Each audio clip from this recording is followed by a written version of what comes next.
Anda masih menyaksikan Political Show. Kami akan langsung untuk melempar kesempatan kepada teman-teman mahasiswa dari BEM Fakultas Universitas Negeri Jakarta yang akan bertanya kepada salah satu narasumber ataupun mungkin siapa nanti yang dituju. Boleh silakan perwakilannya. Yap, silakan perkenalkan nama, kemudian pertanyaannya dan ditujukan kepada siapa. Oke, terima kasih sebelumnya. Perkenalkan Pak, nama saya Muhammad Rifki Ramadan, salah satu mahasiswa dari Universitas Negeri Jakarta dan juga merupakan Ketua BEM Fakultas Ekonomi dan Bisnis tahun 2025 terpilih. Jadi saya ingin mengajukan pertanyaan khususnya kepada Pak Harrison selaku perwakilan dari pemerintahan mungkin bahwa kita telah mengetahui bahwa pemerintah telah melakukan penyegelan dan juga melakukan pembongkaran kepada pagar laut ini. Gitu. Namun pemerintah juga telah mengatakan bahwa proyeksinya akan 10 hari atau sampai 20 hari ke depan. Namun apa yang akan menjadi solusi atau apa yang akan dilakukan oleh pemerintah Pak? Jikalau nantinya ketika pembongkaran ini telah usai atau telah selesai namun pelakunya belum juga muncul begitu Pak. Apakah akan tetap menjadi misteri atau seperti apa? Seperti itu Pak. Oke, silakan Pak Harrison. Akankah ada titik terangnya, siapa pelakunya, siapa yang bertanggung jawab? Silakan Pak. Terima kasih Mas Ramadan ya. Memang kalau bicara pemerintah itu seolah-olah satu. Tapi di dalam melaksanakan tugas, pemerintah itu tentu banyak kakinya. Kementerian ATR BPN itu diberikan amanat oleh undang-undang untuk mengurus mengenai tata ruang dan pertanahan. Jadi kalau isu ini dibahas oleh kementerian kami akan berfokus kepada tata ruang dan kepada produk pertanahan itu sendiri. Jadi kita langkah pertama bukan tidak melihat pagar laut ini bukan, tetapi konteks dari pertanahan isunya apa, isu pertanahannya apa. Oh ada statement sudah keluar dari Pak Menteri, 263 sertifikat at least ya di situ, di Kohot dan di mana tadi Bang Sukri bilang tadi itu. Nah, itu yang akan jadi titik kita melihat. Kalau kita lihat sertifikatnya itu katakanlah phishingnya nggak pas, yuridisnya nggak pas, ada mekanisme di dalam ATR BPN untuk melakukan semacam perbaikan. Perbaikan itu bisa pembatalan, bisa penegasan, ya macam-macam tergantung apa yang ditemukan di dalam pada saat penelitian nanti. Tapi yang jelas apapun itu ATR hari ini sedang bekerja ke dalam dan keluar.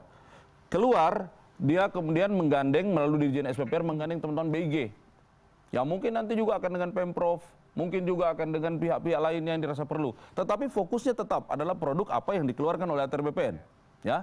Kemudian ke dalam. Nah, ke dalam ini kan internal, kita yang mengeluarkan ini sertifikat. Cerita dari tahun 82, terbit tahun 2023. Bagaimana itu ceritanya? Nah, itu akan dilakukan penelitian berkas, warka. Adik-adik harus tahu untuk menerbitkan satu lembar sertifikat seperti ini. Itu warkanya bisa setinggi meja ini. Karena dimulai dari dokumen-dokumen di desa, lurah, dan lain-lain, belum lagi perizinan dan lain-lain.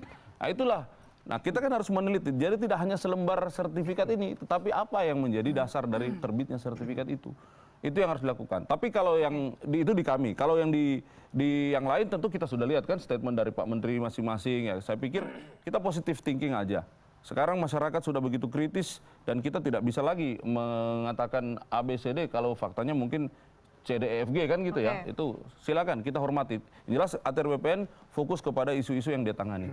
Oke baik, kita sudah sampai di penghujung acara, tapi sebelum mengakhiri program Political Show pada Senin hari ini, saya mau minta masing-masing narasumber yang di sini untuk secara singkat memberikan statement terakhir begitu soal bagaimana karut-marut pagar laut ini harusnya bisa terselesaikan begitu. Mungkin dari Wahid terlebih dahulu, Pak Mukri silakan yang paling berapi-api sedari tadi.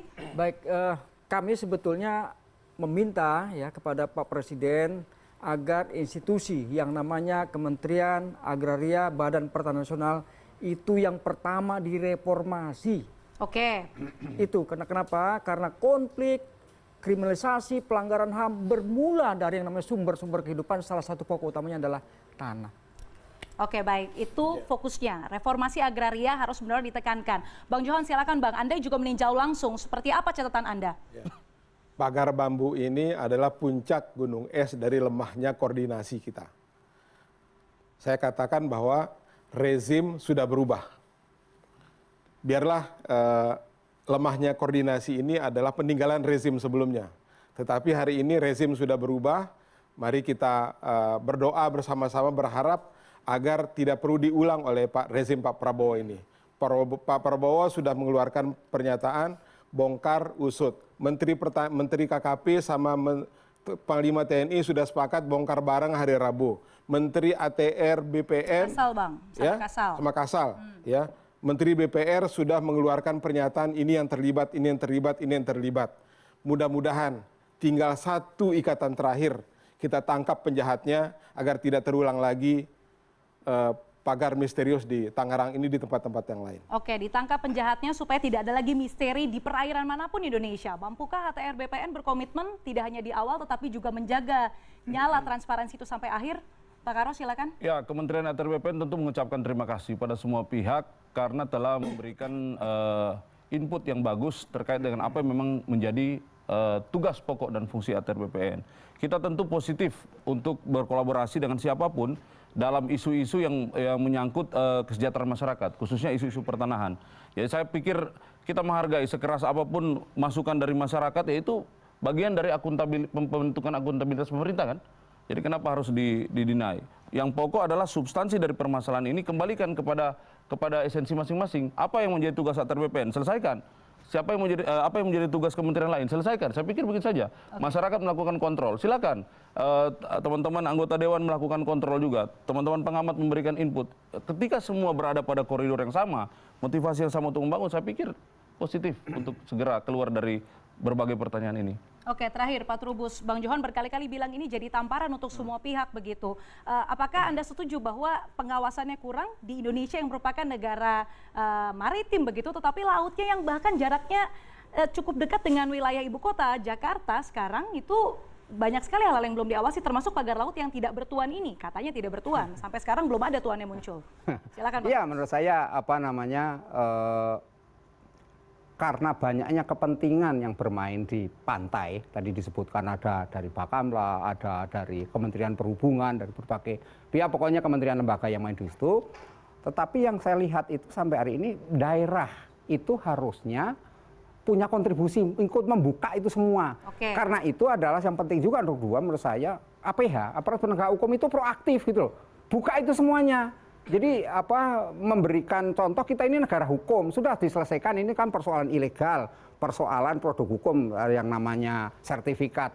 Nah, jadi tanpa menunggu laporan, karena itu merupakan public good, barang publik, semua masyarakat punya, APH, aparat penegak hukum langsung turun gitu loh. Turun dibuka semuanya, terus itu di situ. Karena kalau tidak, tetap saja ini nanti ujungnya bersembunyi, tidak akan istilahnya terbuka kepada publik, ujungnya masyarakat hanya menjadi penonton, tidak akan banyak berbuat apa-apa, ujung-ujungnya ya menangislah gitu. Baik, kita harapkan ini bunyinya tidak hanya di awal begitu ya, terlebih juga sudah ada instruksi langsung dari Presiden Prabowo ke jajaran kementerian, baik itu ke KKP, ATR BPN, dan lain sebagainya hingga ke penegak hukum, supaya karut-marut pagar laut ini bisa cepat terselesaikan.